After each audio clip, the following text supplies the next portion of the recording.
우리의 결혼 생활은 마치 잔잔한 호수와 같았다. 아침이면 아내가 타주는 따뜻한 커피 향이 거실을 채웠고, 저녁이면 나란히 앉아 그날 있었던 소소한 일들을 나누며 웃음꽃을 피우곤 했다. 나는 아내를 세상에서 가장 믿고 사랑했다. 그녀는 나의 순진함을 다정하게 감싸주었고, 나는 그런 그녀의 곁에서 평온함을 느끼는 것만으로도 충분했다. 특별할 것 없는 매일이었지만, 그 평범함 속에는 서로를 향한 신뢰와 애정이 촘촘하게 박혀 있다고 굳게 믿었다. 어느 화창한 토요일 오전, 거실 창으로 쏟아지는 햇살 아래에서 아내가 들뜬 목소리로 말을 꺼냈다. 여보, 나 다음 달에 친구들이랑 해외로 여행 다녀와도 될까? 이번에 정말 가보고 싶었던 곳이 있거든. 나는 망설임 없이 웃으며 고개를 끄덕였다. 아내가 평소에 무언가를 강하게 원한 적이 없었기에 그녀가 원하는 것이라면 무엇이든 들어주고 싶었다. 그럼 당연히 다녀와야지. 고생 많았는데 가서 푹 쉬고 와. 맛있는 것도 많이 먹고 쇼핑도 마음껏 하고. 내 대답에 아내의 눈이 반짝였다. 그녀는 고맙다며 내 볼에 가볍게 입을 맞췄고 그 순간 내 마음은 더할 나위 없이 행복했다. 이후 며칠 동안 아내는 여행 준비에 푹 빠져 살았다. 평소보다 훨씬 꼼꼼하게 짐을 챙기고 여행지 정보를 검색하며 즐거워하는 그녀의 모습을 보면서 나는 그저 아내가 이번 여행을 통해 즐거운 추억을 많이 만들기를 바랄 뿐이었다. 아내가 거실 바닥에 캐리어를 펼쳐두고 옷을 분류하는 뒷모습을 보며 나는 식탁에 앉아 차를 마시며 생각했다. 우리 아내 이렇게 좋아하는데 진작 더 자주 여행 보내줄 걸 그랬나 봐. 의심이라는 단어는 내 사전에는 존재하지 않았다. 아내가 친구들과 함께 찍을 사진, 그곳에서 먹을 음식들에 대해 이야기할 때마다 나는 아내의 설렘에 완전히 동화되었다. 여행을 일주일 앞둔 어느 날 저녁이었다. 아내는 퇴근 후 평소보다 조금 더 분주하게 움직였다. 거실 한복판에 짐을 잔뜩 꺼내놓고 이것저것 챙기느라 정신이 없어 보였다. 나는 그런 아내를 돕고 싶어 다가갔다가 무심코 근처에 있던 작은 서류 가방을 건드리고 말았다. 가방의 지퍼가 열려 있었던 탓인지 내용물이 바닥으로 우르르 쏟아졌다. 아, 미안해. 내가 치울게. 내가 당황하며 급히 바닥으로 손을 뻗어 떨어진 종이들을 주워 담던 중이었다. 손에 잡힌 서류 뭉치 속에서 빳빳한 종이 한 장이 유독 눈에 띄었다. 호텔 예약 확인서였다. 자연스럽게 그곳에 시선이 머물렀다. 여행지의 이름, 그리고 투숙객의 이름. 그런데 뭔가 이상했다. 예약자 이름란에 적힌 것은 아내의 친구 이름이 아니었다. 낯선 남자의 이름이었다. 심장이 덜컥 내려앉는 느낌이었다. 이게 왜 여기 있지? 나는 떨리는 손으로 예약 확인서를 다시 한번 자세히 들여다보았다. 아내의 이름과 나란히 적힌 그 남자의 이름, 그리고 여행지와 같은 지역에 위치한 호텔. 순간 내 머릿속이 하얗게 변했다. 믿음이라는 단단한 성벽이 아주 작은 균열로부터 무너지기 시작하는 소리가 들리는 듯 했다.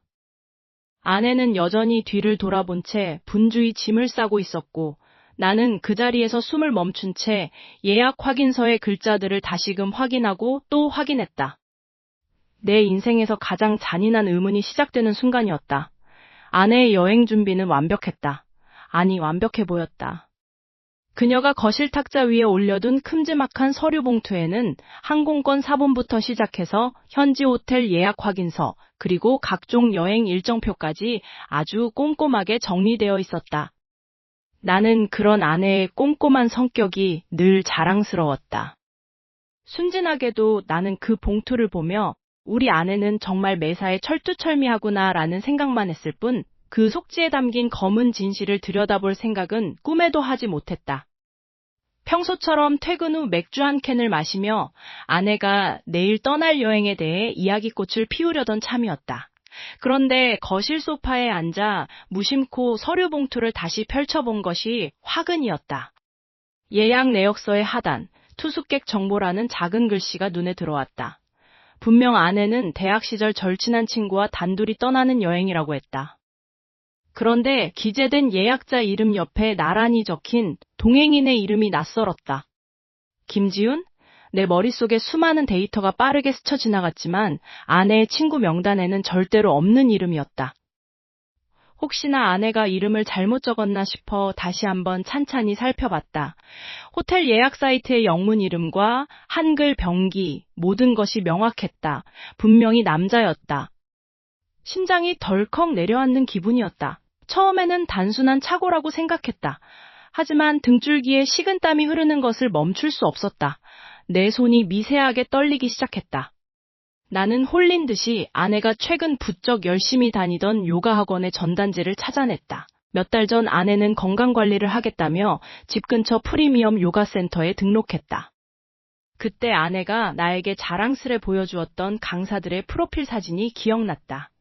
젠틀한 외모에 다부진 체격, 회원들 사이에서도 인기가 많기로 소문난 그 남자. 전단지 하단에 적힌 이름이 내 시야를 강타했다. 강사 김지훈. 순간 온몸의 피가 차갑게 식어가는 느낌이었다. 어떻게 이런 일이 있을 수 있지?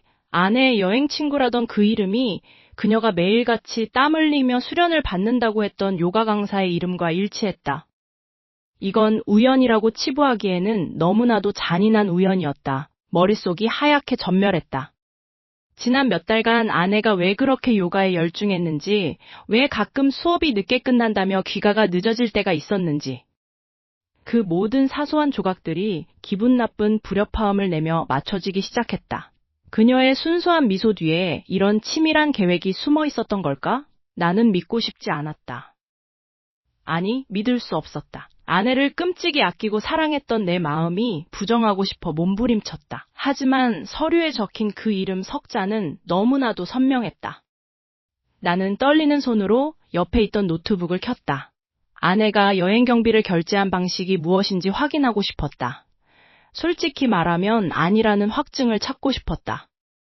결제 내역 페이지를 여는 순간 나는 다시 한번 벼락을 맞은 듯한 충격에 휩싸였다. 결제 수단으로 등록된 것은 아내의 개인 명의 카드가 아니었다. 내가 매달 생활비와 비상금 용도로 아내에게 쥐어주었던 내 이름으로 된 신용카드였다. 그 카드의 이용 명세서에는 요가 강사와의 해외여행을 위한 항공권 결제 금액은 물론 현지에서 머물 고급 호텔의 예약금까지 고스란히 찍혀 있었다. 내가 준 돈으로 내 아내가 다른 남자와 밀월 여행을 떠날 준비를 마쳤던 것이다. 그 치욕스러운 결제 내역을 눈으로 확인하는 순간 내 세상이 무너져 내리는 소리가 들리는 듯했다. 내일이면 떠날 그녀의 가방 속에 담긴 옷가지들이 나를 기만하고 조롱하는 듯한 환청이 들려왔다. 이제 나는 어떻게 해야 하는 걸까? 아내가 거실로 나오기 전 나는 이 엄청난 사실을 어떻게 감당해야 하는지 알 수가 없었다. 아내의 요가 학원 강사. 그 남자 김 씨가 우리 부부의 일상에 본격적으로 침투하기 시작한 것은 그 즈음부터였다. 처음에는 그저 아내의 건강관리를 도와주는 전문가 정도로만 생각했다. 하지만 그가 우리 집 식탁 위에 올려진 메뉴부터 아내의 영양제까지 일일이 간섭하기 시작했을 때 나는 묘한 불쾌감을 느꼈다. 아내분께서 요즘 부쩍 무기력함을 느끼시더군요. 현대인들에게 흔히 나타나는 심리적 공허함이죠. 남편분, 혹시 아내분의 내면 깊숙한 곳에 쌓인 피로를 들여다보신 적 있나요?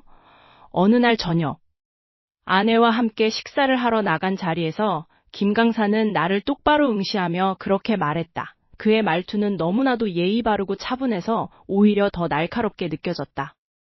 그는 마치 내가 아내를 정서적으로 방치하고 있는 나쁜 남편이라도 된 양 안타깝다는 표정을 지어 보였다. 나는 얼떨결에 아니, 그런 적은 없지만 이라며 말끝을 흐리고 말았다. 김 강사는 그 뒤로 아내의 휴대폰으로 끊임없이 건강정보와 심리상담 내용을 보내기 시작했다. 거실에 앉아 있으면 아내의 휴대폰 알림이 쉴 새 없이 울렸다. 아내는 그때마다 화면을 보며 미소 지었고 나에게는 눈길조차 주지 않았다. 어느 날 밤 거실 소파에 앉아있는 아내의 옆으로 다가가 조심스럽게 어깨에 손을 올리려던 순간 아내가 차갑게 몸을 돌리며 나를 막아섰다. 여보, 지금 뭐 하는 거야? 아내의 눈빛은 내가 알던 다정했던 모습이 아니었다. 그녀는 김 강사에게 배운 명상법이라도 되는 양 깊게 숨을 들이쉬며 나를 내려다보았다. 강사님이 그러더라. 당신은 너무 자기중심적이라서 내 감정의 변화를 전혀 읽지 못한다고. 나 요즘 정말 힘들단 말이야. 당신은 나를 전혀 이해하지 못해. 그 말 한마디가 내 가슴에 비수처럼 박혔다. 억울함이 치밀어 올랐지만 순진했던 나는 혹시나 내가 정말 무심했던 건 아닐까 하는 죄책감에 사로잡혔다. 김 강사는 그 빈틈을 놓치지 않았다. 그는 나를 만날 때마다 은근히 내 자존감을 깎아내리는 말을 뱉었다. 부부 사이에는 적당한 거리가 필요합니다. 아내분은 지금 혼자만의 시간이 절실해 보여요. 당신처럼 구속하려는 태도는 독이 될 뿐이죠. 그는 철저했다. 아내가 나에게 불만을 느끼게 만드는 시나리오를 완벽하게 짜놓고 나는 그 연극의 무대 뒤에서 쫓겨난 관객처럼 멀뚱히 서 있을 뿐이었다. 어느새 우리 집 안방 공기는 차갑게 식어 있었다. 아내는 이제 퇴근하고 돌아온 나를 투명인간 취급했다. 대화는 끊겼고 오직 아내의 휴대폰에서 들려오는 짧은 알림음만이 우리 사이의 유일한 연결고리처럼 느껴졌다. 여행을 떠나기 전날 밤, 짐을 싸는 아내의 뒷모습에서 낯선 이질감을 느꼈다. 나는 떨리는 목소리로 그녀의 이름을 불렀다. 여보, 우리 가서 맛있는 것도 많이 먹고 대화도 좀 하자. 내가 그동안 너무 바빠서 미안했어.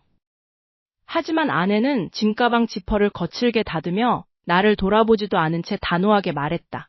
그럴 필요 없어. 이번 여행은 오롯이 나만을 위한 시간으로 채우고 싶으니까. 그리고 부탁인데 내가 떠나 있는 동안 전화도 메시지도 하지 마. 당신이 나를 방해하는 것만으로도 나는 충분히 스트레스를 받으니까. 제발, 제발 아무것도 묻지 말고 나를 내버려둬. 심장이 터질 듯이 요동치고 있었다. 아내가 거실에서 샤워를 하는 동안 나는 마치 죄인처럼 떨리는 손으로 그녀의 핸드폰을 쥐고 있었다. 평소라면 꿈도 꾸지 못했을 일이다. 아내를 향한 나의 믿음은 그만큼 견고했으니까. 하지만 지난 며칠간 가슴 한구석에 따리를 틀고 있던 불안감은 이미 임계점을 넘어서고 있었다. 지문 인식 잠금이 풀리는 순간 등 뒤에서 물소리가 잦아드는 소리가 들려왔다. 나는 본능적으로 숨을 죽이고 화면으로 시선을 고정했다. 카카오톡 메시지 목록에는 요가 강사라는 이름이 상단에 고정되어 있었다. 심장이 덜컥 내려앉았다. 대화창을 누르자 화면 위로 소름 끼치는 대화 내용이 쏟아져 나왔다. 그건 단순한 안부 인사가 아니었다. 아내가 친구와 간다던 그 여행의 모든 시나리오가 그 강사의 손바닥 위에서 짜이고 있었다. 이번 주말에 남편한테는 어떻게 말할 건가요? 강사의 메시지가 화면을 가득 채웠다. 아내의 답장은 너무나도 태연했다. 친구 생일 파티 겸 주말 호캉스라고 했어요. 영수증이랑 카드 내역은 이미 대책을 세워뒀으니 걱정 마요. 당신이 알려준 대로 친구 명의로 예약도 마쳤고요. 내 입에서 짧은 탄식이 터져나왔다. 순진했던 나는 아내가 정성스럽게 챙겨주던 영양제와 따뜻한 말 한마디가 그저 나를 위한 위로라고만 생각했다. 하지만 그 모든 시간은 아내가 나를 완벽하게 속이기 위해 준비한 연극이었다. 강사는 구체적으로 어떤 호텔을 예약해야 발각될 위험이 적은지, 비행기표는 어떤 식으로 결제해야 흔적이 남지 않는지 마치 매뉴얼처럼 상세히 지시하고 있었다. 화면 속의 대화는 점점 더 노골적으로 변해갔다. 그들은 단순히 여행을 가는 것이 아니었다. 아내는 이 여행을 시작으로 내가 전혀 눈치채지 못하는 사이에 조금씩 짐을 옮기고 삶의 궤적을 수정하며 결국은 나라는 사람의 존재를 완전히 지워버릴 계획을 세우고 있었다. 이번에 다녀오면 다시는 돌아오고 싶지 않을 것 같아요. 라는 아내의 메시지를 읽는 순간 온몸의 피가 차갑게 식어가는 기분이 들었다. 내가 사랑했던 아내의 미소 뒤에 이런 치밀한 계산이 숨어 있었다니 도저히 믿을 수 없었다. 나는 화면을 캡처하려 했지만 손이 너무 떨려 제대로 움직이지 않았다. 현관문 쪽에서 작은 소음이 들렸다. 아내가 샤워를 마치고 나오려는 모양이었다. 나는 황급히 핸드폰을 제자리에 내려놓고 거실 소파로 몸을 던졌다. 쿵쾅거리는 심장 소리가 집안을 가득 채우는 것 같았다. 잠시 후 아내가 머리를 털며 거실로 나왔다. 그녀는 평소와 다름없는 다정한 미소를 짓고 있었다. 그 미소가 지금은 그 어떤 흉기보다도 날카롭게 나를 겨누고 있는 것처럼 느껴졌다. 그녀가 내 옆으로 다가와 어깨에 손을 얹으며 물었다. 자기야, 왜 그래? 어디 아파? 안색이 너무 안 좋아 보여. 나는 억지로 입꼬리를 올리며 괜찮다고 대답했다.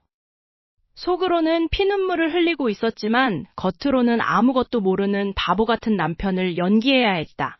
그녀가 다시 부엌으로 향하는 뒷모습을 보며 나는 핸드폰을 확인했다. 그 찰나의 순간 낯선 번호로부터 문자 메시지 하나가 도착했다. 지금 다 알게 됐겠지. 하지만 기억해. 공항에서 보는 게 전부가 아니야. 진실은 내가 생각하는 것보다 훨씬 더 잔인해. 나는 멍하니 화면을 응시했다. 이 상황에서조차 나를 비웃는 듯한 그 경고는 내가 그토록 믿었던 아내의 일탈이 생각보다 훨씬 더 깊고 어두운 심연 속에 있음을 암시하고 있었다. 이제 정말 돌이킬 수 없는 강을 건너고 있었다. 심장이 터질 듯이 요동쳤다. 요가 학원 문 앞까지 걸어가는 내내 머릿속에서는 수백 번도 넘게 시뮬레이션을 돌려보았다. 과연 그를 마주했을 때 내가 차분함을 유지할 수 있을까? 아니, 차분함은 사치였다. 나는 그저 진실을, 그 역겨운 거짓의 실체를 눈앞에서 확인하고 싶었을 뿐이다. 문을 열고 들어서자 특유의 옅은 인센스 향과 함께 정적인 공기가 나를 덮쳤다. 운동을 마친 회원들이 하나둘 빠져나가는 어수선한 틈을 타 나는 강사라 불리는 그 남자를 찾아냈다. 그는 땀에 젖은 티셔츠를 입고 물병을 챙기고 있었다. 내가 다가가는 것을 느끼자 그는 특유의 서늘하고도 여유로운 미소를 지어 보였다. 마치 내가 올 것을 알고 있었다는 듯한 그 오만함이 섞인 눈빛이었다. 나는 떨리는 손을 주먹 꽉 쥐고 그 앞에 섰다. 잠시 얘기 좀 하죠.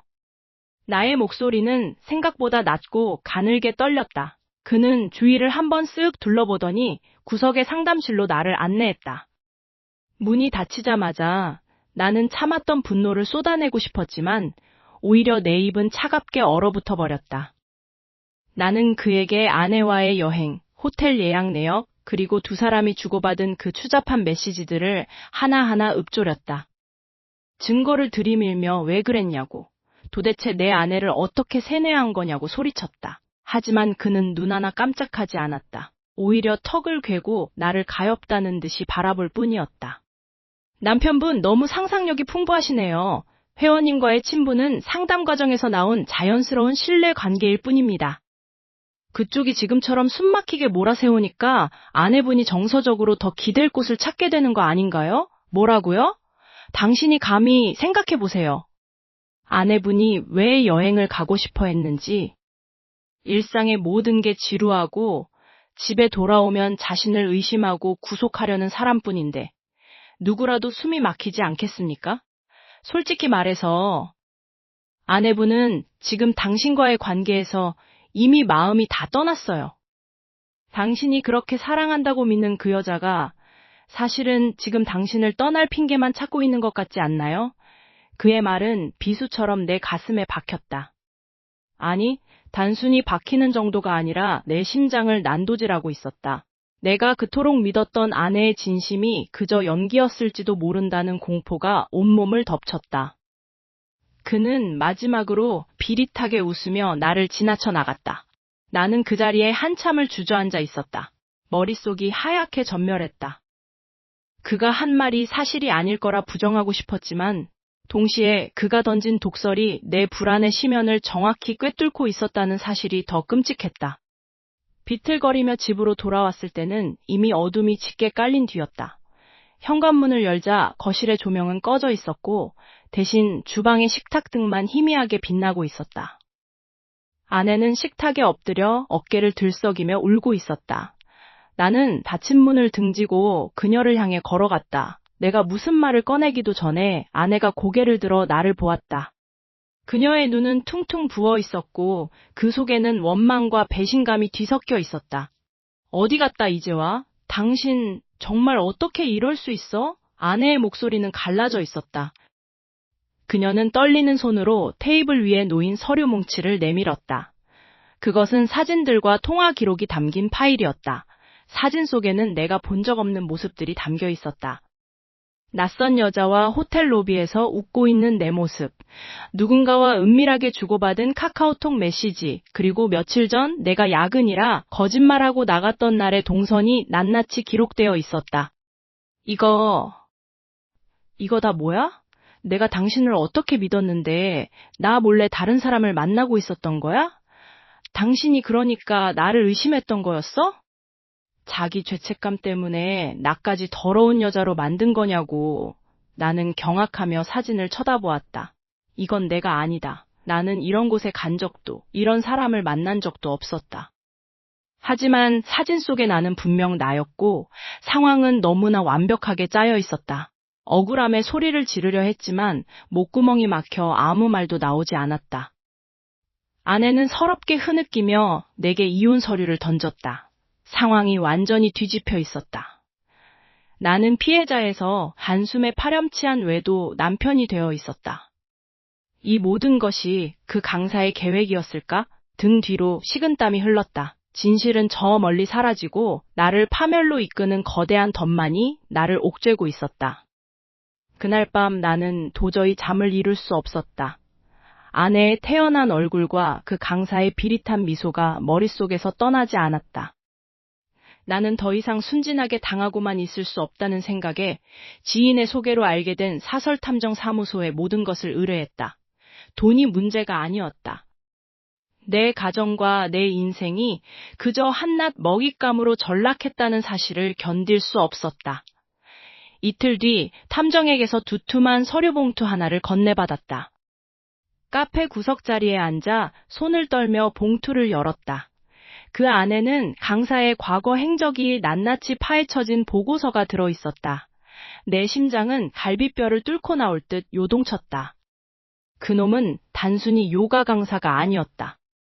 지난 5년간 상류층이나 부유한 전문직 여성들을 타겟으로 삼아 접근한 뒤 감정적으로 깊게 유대하고는 결국 가정을 파탄내어 위자료와 자산을 가로채는 전문 사기꾼이었다. 보고서의 마지막 장을 넘기던 내 눈이 멈췄다. 그놈의 수법은 늘 같았다. 피해자에게 해외여행을 제안하고 그곳에서 공증인까지 대동해 자산관리 명목으로 명의를 이전받은 뒤 흔적도 없이 사라지는 방식이었다. 소름이 끼쳤다. 아내가 말한 그 친구와의 여행이 정확히 그놈의 다음 계획과 일치했다. 그놈은 아내의 마음을 완전히 사로잡아 이미 정상적인 사고를 하지 못하게 만들어둔 상태였다. 내 눈앞이 캄캄해졌다. 아내는 집안의 대소사를 관리하며 차곡차곡 모아온 우리 부부의 공동 예금과 적금, 심지어는 나 몰래 대출까지 받아 그놈의 주머니를 채워줄 준비를 마친 것처럼 보였다.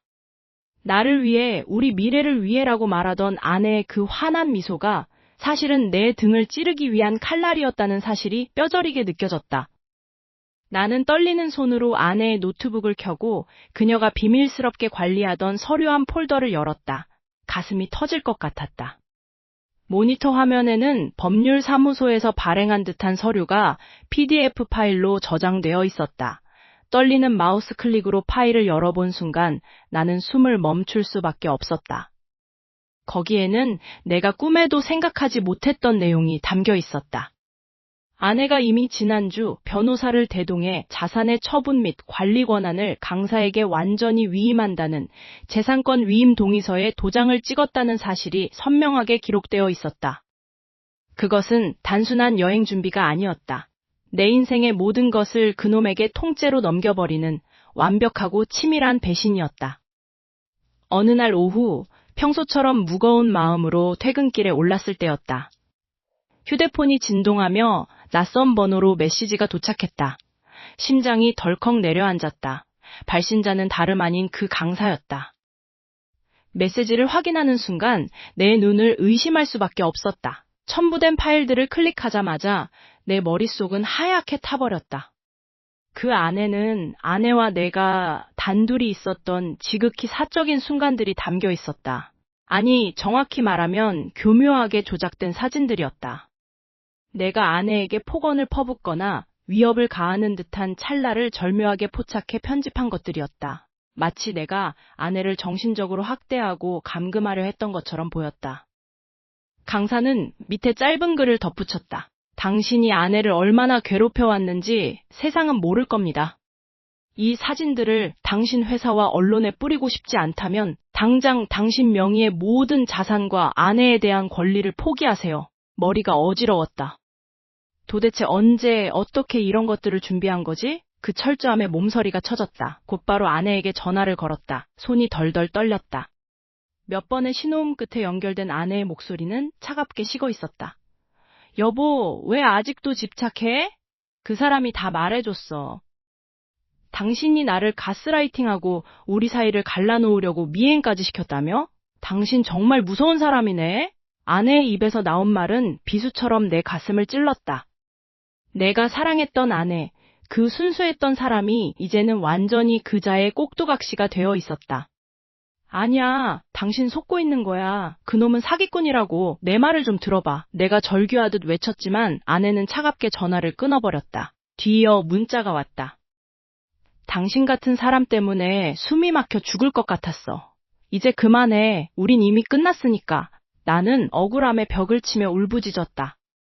나를 가장 잘 안다고 믿었던 사람이 나를 괴물로 보고 있었다. 강사는 내 고통을 즐기기라도 하듯 끊임없이 압박을 가해왔다. 내가 어떤 반박을 해도 아내는 이미 강사가 심어놓은 거짓된 프레임에 갇혀 있었다. 그녀는 강사를 자신의 구원자로, 나를 자신의 인생을 망치려는 악마로 확신하고 있었다. 어떻게든 아내를 되찾고 싶었다. 하지만 사방이 꽉 막힌 기분이었다. 진실을 말하면 말할수록 나는 더 큰 죄인이 되었다. 강사는 내 인내심의 한계를 시험하고 있었다. 이 모든 것이 거대한 덫이라는 것을 알면서도 그 덫을 빠져나갈 출구를 찾을 수 없다는 현실이 나를 미치게 만들었다. 얼마 지나지 않아 휴대폰이 다시 한번 강하게 울렸다. 이번에는 메시지가 아니라 사진 파일 하나였다. 사진을 확인한 순간 내 다리에 힘이 풀리며 바닥에 주저앉고 말았다. 사진 속에는 공항 출국장 게이트 앞에서 환하게 웃고 있는 아내의 모습이 담겨 있었다.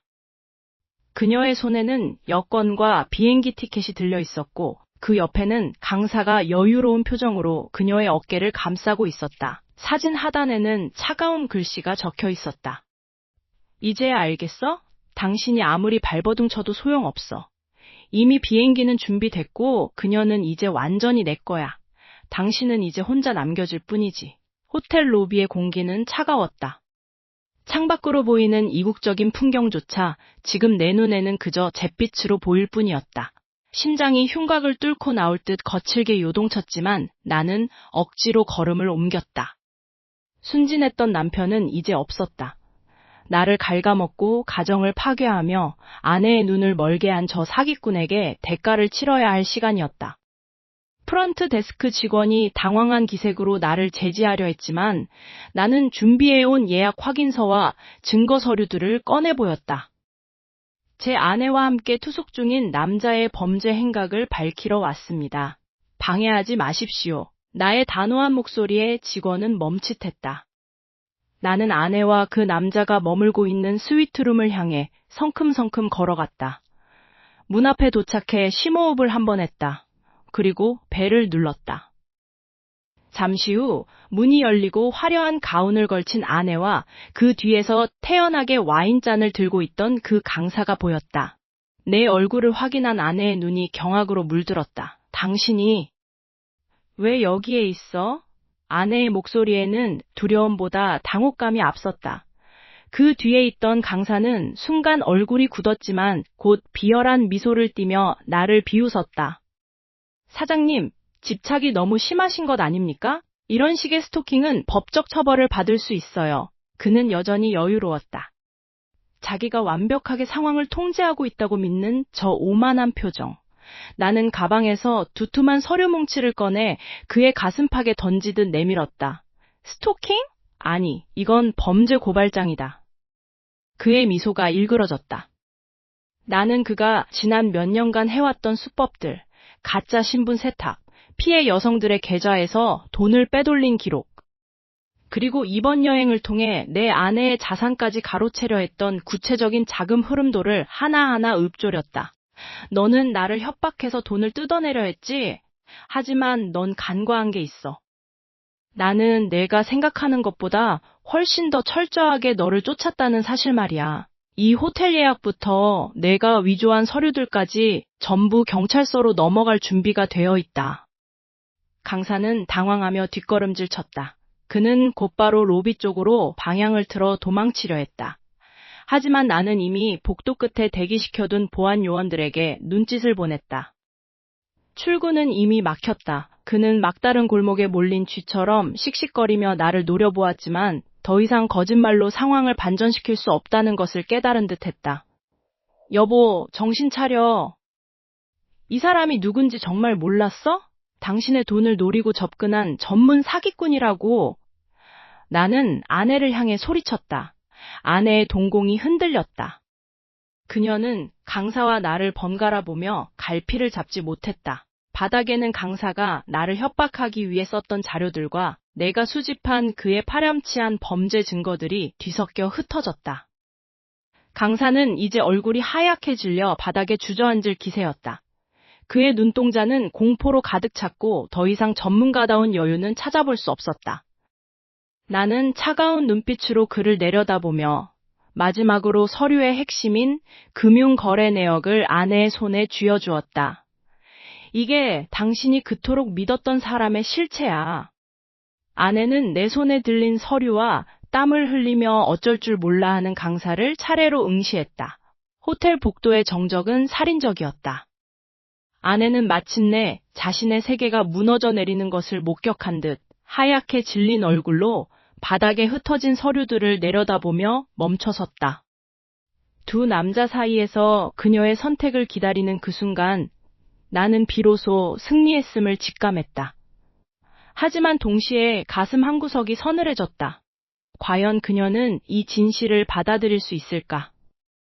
아내는 떨리는 손으로 내 증거를 꽉 쥐고는 공포와 배신감이 뒤섞인 눈으로 강사를 똑바로 바라보기 시작했다. 호텔 로비는 차갑게 가라앉아 있었다.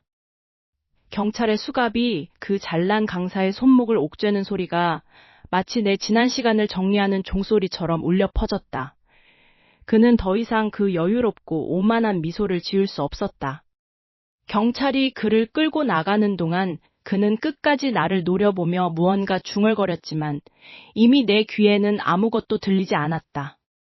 그저 쓰레기가 제자리를 찾아가는 과정을 지켜보는 듯한 무미건조한 기분뿐이었다. 그 옆에 서 있던 아내는 바닥에 주저앉아 떨고 있었다. 조금 전까지만 해도 그 남자의 품에 안겨 나를 세상에서 가장 끔찍한 사람으로 몰아세우던 그 대담함은 온데간데 없었다. 그녀의 얼굴은 창백하게 질려 있었고 헝클어진 머리카락 사이로 흐르는 눈물은 초라하기 그지없었다. 양가 부모님이 연락을 받고 급히 도착한 것은 그 직후였다. 좁은 호텔 방 안은 순식간에 진실의 폭풍으로 뒤덮였다. 나는 준비해두었던 서류들을 탁자 위에 펼쳐놓았다. 그가 어떻게 그녀를 세뇌했는지, 얼마나 교묘하게 우리 부부의 재산을 빼돌리려 했는지, 그리고 그가 숨기고 있던 다른 피해자들의 목록까지. 하나씩 공개될 때마다 장모님은 비명을 지르며 쓰러지셨고 장인어른의 얼굴은 분노로 붉게 달아올랐다. 아내는 그 모든 증거를 보며 아무 말도 하지 못했다. 그저 죄인처럼 고개를 숙인 채 덜덜 떨리는 손으로 바닥을 긁을 뿐이었다. 다 끝났어. 이제 네가 그토록 원하던 자유도 그가 약속했던 미래도 없어. 내 목소리는 스스로 듣기에도 믿기지 않을 만큼 평온했다. 아내는 내 바짓가랑이를 붙잡고 울음을 터뜨렸다. 그녀의 손이 닿자 소름이 끼쳤다. 사랑했던 사람의 온기가 아닌 독이 묻은 뱀의 비늘처럼 느껴졌다. 여보, 내가 다 잘못했어. 그 사람이 날 조종한 거야. 난 정말 당신을 사랑해. 제발, 딱 한 번만 더 기회를 줘. 우리 처음부터 다시 시작하자. 그녀의 울부짖음은 애절했다. 하지만 나는 그 속에서 진심을 찾으려 애쓰지 않았다. 그 대신 내 머릿속을 스치는 것은 지난 몇 달간의 끔찍한 배신과 기만, 그리고 나의 순진함이 만들어낸 비극적인 파편들이었다. 그녀는 지금 나를 사랑해서 용서를 구하는 것일까? 아니면 이 비참한 현실에서 벗어나기 위해 또 다른 거짓의 탈을 쓰고 있는 것일까? 나는 천천히 무릎을 굽히고 그녀의 눈을 똑바로 응시했다. 거울처럼 비치는 그녀의 눈동자 속에는 공포와 절박함이 뒤섞여 있었다. 나는 그녀의 손을 천천히 뿌리쳤다. 마음 한구석이 욱신거렸지만 동시에 차가운 얼음이 그 자리를 채웠다. 우리의 결혼 생활은 이제 껍데기만 남은 성벽과 다름없었다. 그녀는 바닥에 무릎을 꿇고 나를 올려다보며 울고 있었다. 나는 그녀를 보며 생각했다. 지금 그녀가 보이는 이 눈물은 과연 뒤늦은 후회일까? 아니면 나를 다시 한번 완벽하게 속이기 위해 준비한 마지막 연극일까? 사랑은 진작에 죽어 재가 되어버린 것일까? 아니면 이제 막 끔찍하고도 지독한 또 다른 형태의 거짓이 시작되려는 것일까? 대답 없는 질문만이 내 머릿속을 맴돌았다.